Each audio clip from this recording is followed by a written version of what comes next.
네, 할렐루야. 오늘 함께 예배하는 우리 모두에게 하나님 신 은혜와 평강이 가득하기를 간절히 축원합니다. 또한 예배 자리에서 함께 주님을 예배하며 나아갈 때 하나님의 놀라운 은혜가 다시 한번 충만하기를 간절히 축원합니다.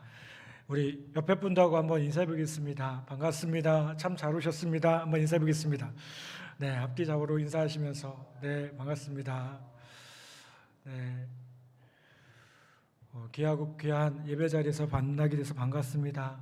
하나님의 풍성한 은혜, 그 교제가 또 우리 안에 충만하기를 간절히 축복합니다.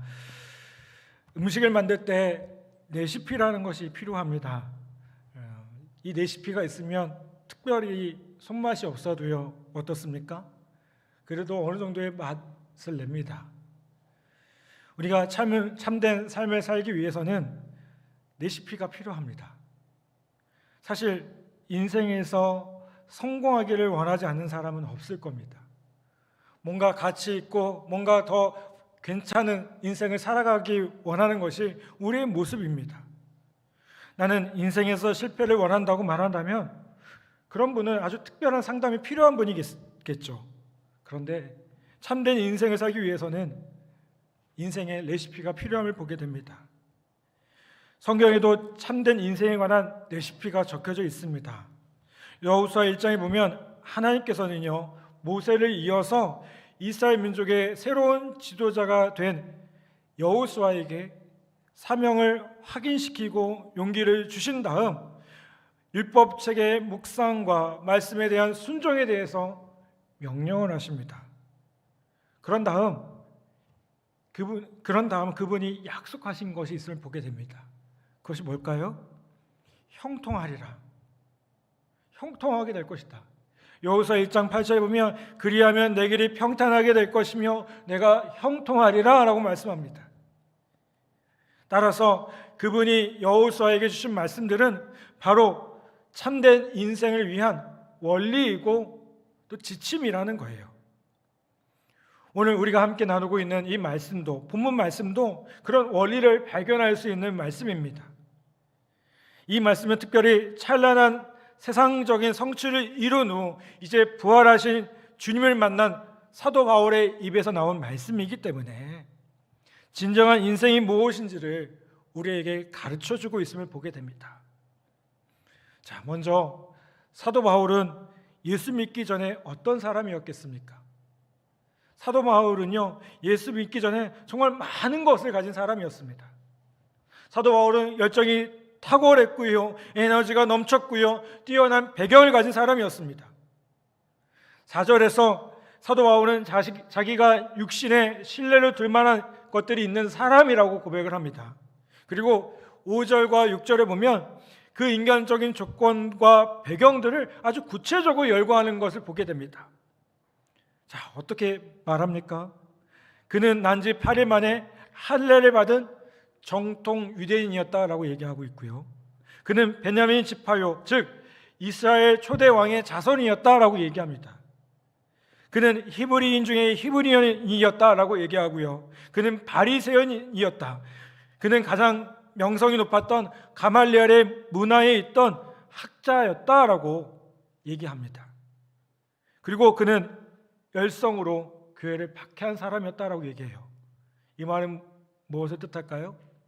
신앙적 열정이 누구보다도 뛰어났던 사람이라는 거예요. 그리고 율법의 의로는 흠잡을 데가 없는 자였다라고 얘기합니다. 도덕적으로 완벽한 삶을 살았다는 것이죠. 여러분, 이러한 리스트의 화려함이 우리에게는 잘 와닿지 않을 수도 있어요. 그 당시 문화의 기준에 보면 정말 완벽한 사람인데 잘 와닿지 않을 수도 있습니다. 그런데 당시 이 목록은 대단한 것입니다. 신약 학자 로버스는 이것은 유대교에서 100점을 맞은 놀라운 기록이다라고 얘기하고요. 그는 가말리엘의 희망이었고 사내디인 의회의 스타였다라고 말을 합니다. 자, 여러분, 사도 바울의 이 목록이 얘기하는 게 뭘까요? 당시의 사람들에게 그야말로 찬란한 영광이었어요. 많은 사람들이 부러워할 만한, 어떻게 보면 인간적으로 성공할 수 있는 그 모든 것들을 갖춘 사람이었다는 겁니다. 아무도 그를 무시할 수 없었고요. 사람들은 부러움과 존경의 눈으로 이 사도 바울을 바라보았다는 거예요. 그런데 바울은요, 이어서 자신의 삶을 어떻게 합니까? 다시 평가합니다. 왜요? 그리스도를 만났기 때문에, 예수님을 만났기 때문에. 그는 빌립보서 3장 7절에 보면요, 그러나 무엇인지 내가 유익하던 것을 내가 그리스도를 위하여 다 해로 여길 뿐더러 라고 말씀하죠. 사도행전에 나온 것처럼 이 사도 바울은 예수 믿는 사람들을 박해하기 위해 이스라엘 국경을 넘어서 다메섹으로 가다가 부활하신 예수 그리스도를 만나게 됩니다. 눈이 멀도록 눈부신 그 빛을 보고요, 우리와 같은 소리를 듣게 됩니다. 어떤 소리였습니까? 사울아, 내가 왜 나를 박해하느냐? 그 극적인 경험을 통해서 육신의 눈은 멀었지만 처음으로 그는 하나님을 보게 됩니다. 하나님을 만나게 됩니다. 주님의 완전한 의, 영광의 광채에 비할 때 자신이 소중히 여기던 인간적인 배경과 성취 같은 것들은 말 그대로 배설물같이 여겨졌습니다. 이전에 자신이 자랑스럽게 생각했던 그 모든 것은요, 매력을 잃게 되었습니다. 바울은 그리스도를 만나면서 그의 삶을 다시 평가하게 된 겁니다. 그런데 이게 진정으로 참된 삶을 향한 그의 인생의 첫걸음이었다는 겁니다. 여러분, 개인이든 그룹이든 평가라는 것은 성공을 위해서는 필수적입니다. 제대로 가고 있는가? 내 위치는 어느 정도 되는가? 알아야 되지 않겠습니까? 그래서 날마다 뭐예요? 평가하고 반성하고 때로는 필요하면 시험도 봅니다. 저는 군대 오면 시험 안 볼 줄 알았습니다. 근데 군대 와서 느낀 건 뭐냐면 왜 이렇게 시험이 많은지 모르겠습니다.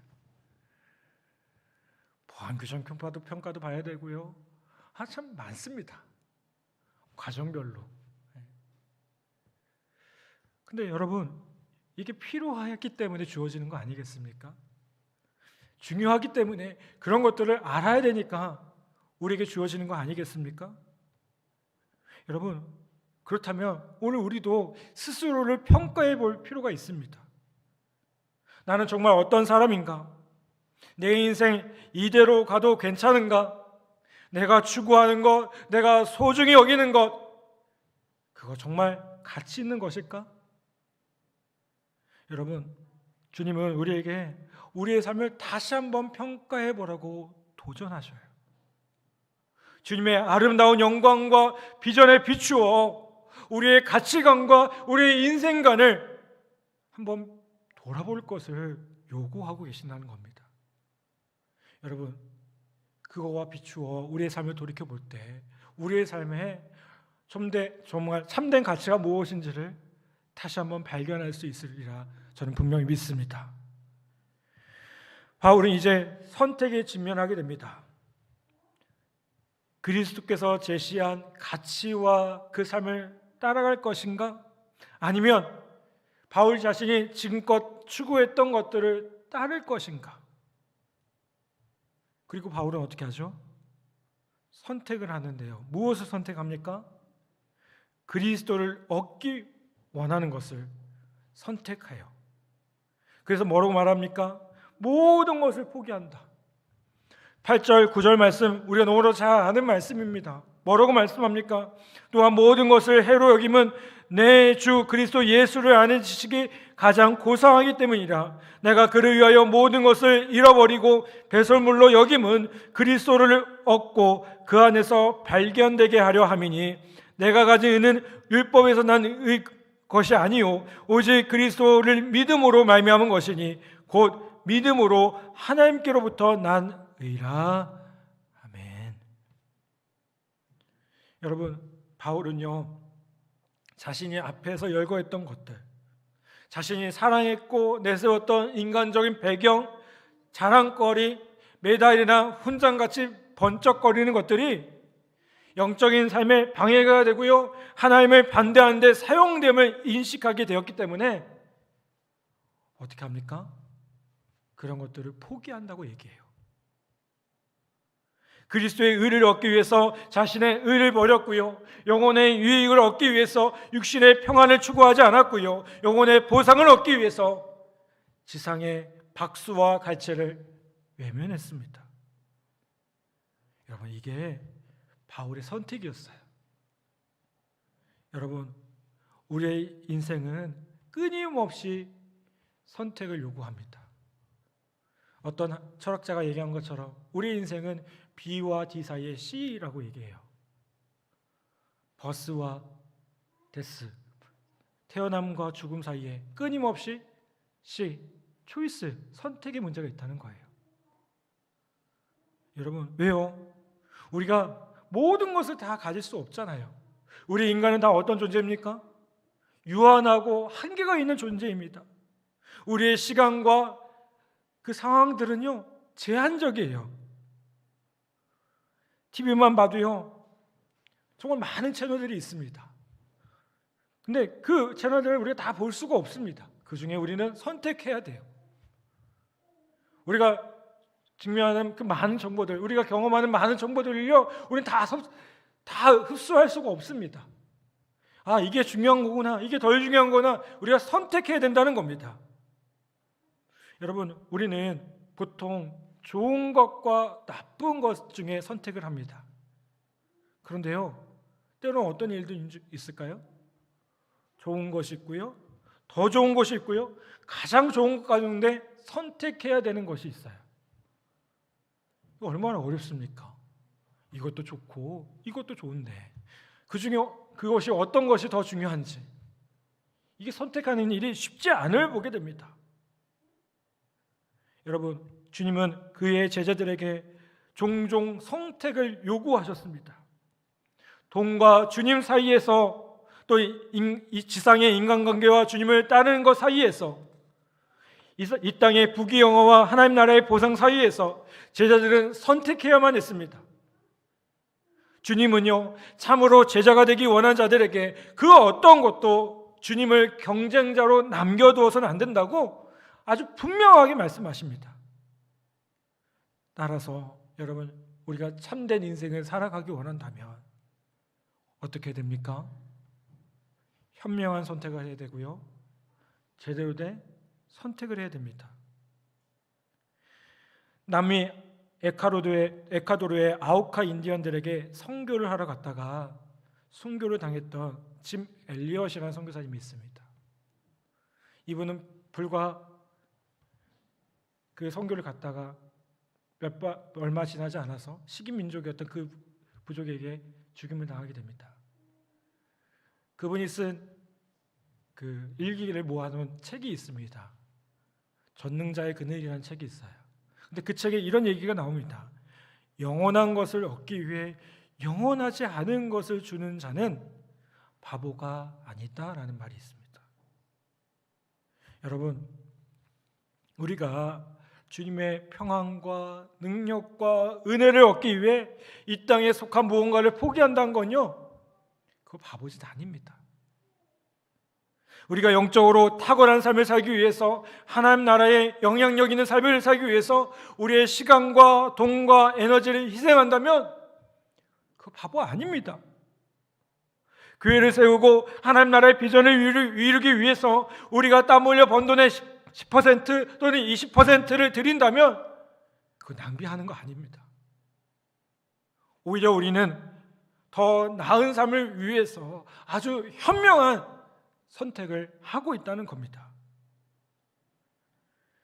사도 바울은 참된 삶의 레시피에 대해서 제가 앞서 말한 것처럼 자기 평가와 선택의 모습을 얘기한 다음에 이제 가장 중요한 또 하나를 제시합니다.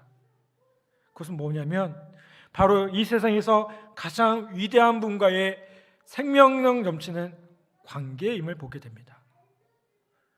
사도 바울의 표현대로요, 그리스도를 알고 그분의 고난에 동참함을 통해서 부활의 능력을 깨닫는 것이야말로 진정한 인생의 필수적인 레시피라는 겁니다. 그래서 사도 바울은 이 관계 개발을 열정적으로 추구했습니다. 10절 11절에 보면 이렇게 말씀합니다. 내가 그리스도와 그 부활의 권능과 그 고난에 참여함을 알고자 하여 그의 죽으심을 본받아 어떻게 해서든지 죽은 자 가운데서 부활에 이르려 하노니, 이렇게 말씀합니다. 자, 여러분, 이 말씀을 보면 안다라는 표현이 나옵니다. 알고자 한다는 표현이 나옵니다. 여러분, 이 표현은요, 단순히 이성적인 지식을 의미하는 게 아닙니다. 어떤 지식일까요? 관계적이고 경험적인 지식입니다. 사도 바울은 그저 피상적인 그리스도인이 되는 것을 원치 않았어요. 그는 종교보다 관계를 원했습니다. 그래서 예수님을 더욱 많이 알기 원했습니다. 그분과의 친밀하고 생명력 넘치는 관계를 개발하기를 원했습니다. 리더십의 권위자인 존 맥스웰은요, 성공은 무엇을 아느냐보다 누구를 아느냐에 달려있다라고 얘기했습니다. 여러분, 실제로 성공한 사람들의 모습을 보면 관계가 어떻습니까? 그들의 성공에 지대한 영향을 미치는 것을 우리가 알 수가 있습니다. 우리는 성공을 위해서 올바른 사람과 친밀한 관계들을 맺어야 합니다. 이건요, 인생에서 아주 중요합니다. 제가 어렸을 때 저희 부모님이 그런 얘기를 꼭 얘기하셨어요. 친구 잘 만나야 된다고. 어떻게 생각하세요? 여기 우리 자녀를 키우는 부모님들도 그런 얘기 하지 않습니까? 자녀들에게 친구 잘 만나야 돼. 왜요? 누구를 만나냐에 따라서, 어떤 친구를 만나냐에 따라서 인생이 너무나도 많이 달라질 수 있기 때문에. 이제 곧 3월입니다. 새 학기가 시작이 됩니다. 우리 자녀들에게 무엇을 기대합니까? 배움에게 승리하기 원합니까? 뭔가 우리 자녀들이 공부를 많이 하고 좋은 성적을 받기 원합니까? 그런데 그것보다 더 원하는 것이 있어야 됩니다. 이제 만날 선생님, 친구들과의 관계가 온전할 수 있도록 좋은 만남을 위해서 우리가 기도해야 됩니다. 여러분, 우리 자녀들뿐만 아니죠. 우리도 마찬가지입니다. 우리가 누구를 만나냐에 따라서 우리의 인생의 모습들이 달라지는 것을 보게 됩니다. 저 역시 마찬가지예요. 제가 만나는 사람들과 함께 교제하는 사람들을 통해서 더 많이 배우고 제 인격이, 제 모습이 더욱더 성장될 수 있도록 그렇게 기도합니다. 여러분, 우리 모두도 그렇게 기도해야 될 줄 믿습니다. 그런데 이런 인간적인 관계도 너무나도 중요하지만 더 중요한 관계가 있습니다. 자, 누구와의 관계일까요? 예수님과의 관계입니다. 아멘. 그리스도와의 관계를 개발하는데 우리의 삶에 가장 우선순위를 두셔야 돼요. 그분이야말로 우리의 인생에 영광을 주십니다. 그분이야말로 우리에게 힘과 용기를 주시며 필요한 자원을 공급하시는 분이셔요. 그분이야말로 우리에게 가장 고상한 면에서 어필하며 우리의 잠재력과 가능성을 온전히 드러내며 우리를 참된 의미와 참된 인생으로 이끄시는 분이시라는 거예요.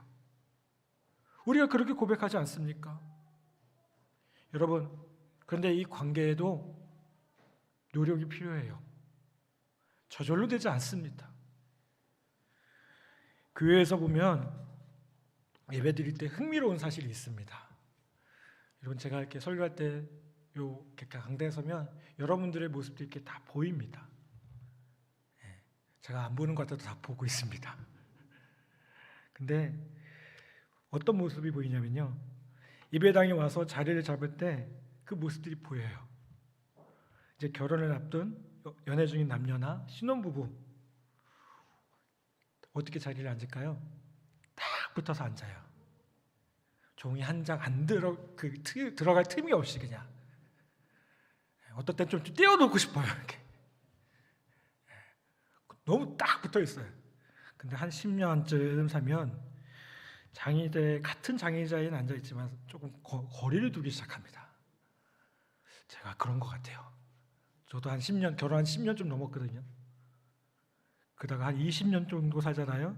같이 앉지도 않아요. 30년 이상 살면요, 피차 어디 있는지도 모르고요, 알려고 하지도 않습니다. 이게 현실인 것 같아요. 제가 오늘 일부 예배 때 딱 보니까요, 근데 그럼에도 불구하고 예외가 있더라고요. 오늘 심재구 장로님, 우리 송경희 권사님 딱 앉으셨는데 두 분이 딱 붙어 앉았어요. 얼마나 은혜가 되는지 몰라요. 장로님도 그렇게 하시는데, 그 부부도 우리 교회에 그런 멋있는 분들이 많아지기를 간절히 소망합니다. 여러분, 어쩔 수 없어. 여러분 그렇게 생각하지 마시고요. 어떻게 해요? 같이 앉으십시오. 노력해야 되지 않겠습니까? 10년 되면 누가 그런 얘기 하더라고요. 사랑이 아니라 이제 정으로 살아갑니다. 여러분, 정도요, 사랑의 하나의 표현입니다. 우리가 꼭 이렇게 마음이 뜨고 막 볼 때마다 심장이 뛰고 그래야 사랑이겠습니까? 그러면 여러분, 인생 못 삽니다. 심장병 걸립니다. 때로는 친구 같고요, 때로는 좀 이렇게 편안한 모습도 관계에 있어서 아주 중요한 모습임을 보게 됩니다. 그러니 어떻게 해요? 노력해야죠. 그런 관계가 더 유지될 수 있도록. 저는 예배당에서 우리 함께 앉아있는, 가족들이 이렇게 함께 앉아있는 모습들이 참 보기 좋더라고요. 그게 참 귀합니다. 얼마나 귀합니까? 여러분, 부부가 또 이렇게 괜히 물론 교회 일을 섬기다 보면 이제 좀 떨어져 있을 수도 있겠지만, 귀한 예배 자리에 오셨다면, 함께 자리에 앉았다면 좀 이렇게 같이 앉고, 거기 이렇게 손잡는 거 뭐라고 할 사람 없습니다. 예배 시간에 함께 기도할 때 손도 잡고요. 아멘? 아멘은 안 하시네요. 여러분, 그런 노력들을 할 수 있는, 그런 노력들을 한번 해보시는 우리 모든 성도들 되기를 간절히 부탁을 드립니다. 주님과의 관계도 마찬가지입니다. 제가 앞서 말한 것처럼 저절로 되지 않아요. 주님과의 관계가 그냥 가만히 있다고 되지 않습니다. 먼저 마음의 문을 열고요, 그분을 초청하고요, 말씀과 기도를 통해서 그분과의 대화를 추구해야 됩니다. 그분과의 관계를 개발해야 됩니다. 예배에 참석해야 되고요, 우리 교회가 기도하고 어성경도 하고요, 여러 가지 그 모습들을 하는데, 그런 모임에 적극적으로 참여해 주셔야 돼요. 지난주에 우리 티 담당하신 집사님이 저한테 그러더라고요. 목사님 어떡하죠? 많이 참여 안 하세요. 꼭 티에 대해서 설교해 주세요. 제가 말씀드리고 싶어요. 왜 안 하십니까? 한번 해보십시오. 그거 시간 많이 걸리지 않냐고, 어렵지 않냐고. 저도 하고 있어요. 저도 지난주까지 해서 예배하는 사람 우리 다른 과정 하나가 마무리가 됐습니다. 얼마나 귀한지 몰라요. 그 과정을 통해서, 그 시간을 함께 하면서 말씀을 같이 나누고 삶을 나누는 그 과정들을 통해서 눈물이 나오고요, 은혜가 넘칩니다. 여러분, 은혜의 자리를 사모해야 되지 않겠습니까? 아멘? 그리고 그 자리에 함께하는 우리 모두 되기를 간절히 바랍니다. 여러분, 그리스도를 더 많이 깊이 알아가기를 바랍니다. 바울처럼 그분의 부활의 권능을 경험하고 그분의 고난에도 기꺼이 참여하기를 바랍니다. 인생이 힘들어, 삶이 힘들어, 나는 세상을 등지고 살 거야. 아니요. 저는 여러분에게 부탁하고 싶어요. 왜 세상을 등지십니까? 세상 가운데 살아가야 되고요, 세상에서 승리하셔야 돼요. 여러분들의 주어진 그 삶의 비전과 목표를 따라서 그것을 위해서 살아가셔야 됩니다. 절대 도망가지 마십시오. 지난주에 제가 우리 교단의 군목두가 세미나를 하다 보니까요, 20대 청년들에게 교회에 대해서 물어보면 전에는 무관심했답니다. 무관심했대요. 근데 청년 사역하시는 분들이 그런 얘기를 해요. 근데 요즘은 어떠냐? 무관심을 넘어서 혐오한대요. 교회 다니는 거에 대해서. 이게 참 충격이더라고요. 어려운 상황이에요. 그런데 저는요, 아무리 그렇다 하더라도 흔들리지 마시고요. 우리가 뭐 잘못했습니까? 나쁜 일 합니까? 더 믿음 안에서 우리에게 주어진 그 주님의 사랑과 은혜를 나누면서 그것들을 삶의 자리에서 드러내는 그 일에 더 힘쓰는 우리 모두 되기를 간절히 바랍니다. 여러분, 그렇게 살면 우리의 삶이 더욱더 지혜로워집니다. 우리의 인격은 더욱더 매력적이 될 겁니다. 우리의 가치관은 더욱더 바로잡힐 것이고요. 우리의 선택은 더 현명해질 겁니다. 사랑하는 여러분, 오늘 바울과 같이 인생의 참된 성공을 맛보는 인생 되기를 간절히 바랍니다. 바울이 그저 자기의 자랑 그대로 살았다면 아마 당대에는 성공한 인생이 되었을지 모르겠지만 지금 우리는 아무도 그 바울을 기억하지 못할 겁니다. 근데 그의 편지가 지금까지 우리에게 영감을 주고 우리에게 감동을 주는 이유가 무엇입니까? 바울이 당대의 성공보다 주님을 아는 것, 주님을 바라보는 그 일에 더 최선을 다하고 열심을 다했기 때문에 오늘 우리가 함께 나눈 이 말씀처럼 이 고백처럼 이 고백이 나올 수 있었기 때문에 우리에게 감동을 주는 것임을 보게 됩니다. 사랑하는 여러분, 세상이 말하는 이 일시적이고 이기적인 삶이 아니라 정말 하나님 기뻐하시는 참된 인생을 살아가는 우리 모두 되기를 간절히 바랍니다. 그것을 소망하십시오. 그것을 위해서 살아가십시오. 그것을 위해서 마음껏 나아가십시오. 가만히 있지 마시고요. 멈춰 있지 마시고 더 주님을 알아가고 주님을 섬기는 그 일에 더 힘을 내는 우리 귀한 성도들 되시기를 간절히 바랍니다. 바로 그 주인공이 다른 사람이 아니라 특별한 누구가 아니라 바로 저와 여러분이 그 주인공 되기를 간절히 축복합니다. 오늘 말씀을